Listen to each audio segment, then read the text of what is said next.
बिस्मिल्लाहिर्रहमानिर्रहीम। मेरे पाकिस्तानियों, हमारा मुल्क एक फैसला कुन तारीख के मोड़ पे खड़ा है।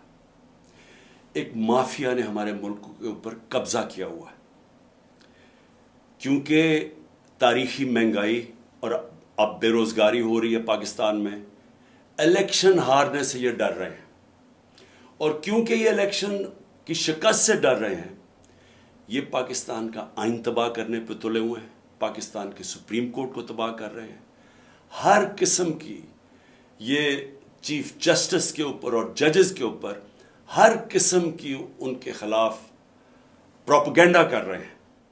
मैं चाहता हूं कि हफ्ते को मगरिब से 1 घंटा पहले आप अपने घरों से बाहर निकलें, अपने महलों में जाएं, या गांव में हैं तो अपने गांव में निकलें, अपने आइन को बचाने के लिए, अपने बच्चों के मुस्तकबिल को बचाने के लिए, अपने सुप्रीम कोर्ट को बचाने के लिए, अपने चीफ जस्टिस के साथ इज़हार यकजहती दिखाएं।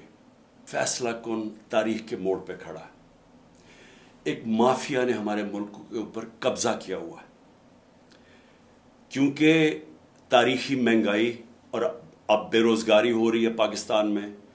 इलेक्शन हारने से ये डर रहे हैं, और क्योंकि ये इलेक्शन की शिकस्त से डर रहे हैं, ये पाकिस्तान का आइन तबाह करने पर तुले हुए हैं, पाकिस्तान के सुप्रीम कोर्ट को तबाह कर रहे हैं। हर किस्म की ये चीफ जस्टिस के ऊपर और जजेस के ऊपर हर किस्म की उनके खिलाफ प्रोपेगेंडा कर रहे हैं। मैं चाहता हूं कि हफ्ते को मगरिब से 1 घंटा पहले आप अपने घरों से बाहर निकलें, अपने महलों में जाएं, या गांव में हैं तो अपने गांव में निकलें, अपने आइन को बचाने के लिए, अपने बच्चों के मुस्तकबिल को बचाने के लिए, अपने सुप्रीम कोर्ट को बचाने के लिए, अपने चीफ जस्टिस के साथ इज़हार यकजहती दिखाएं। शुक्रिया।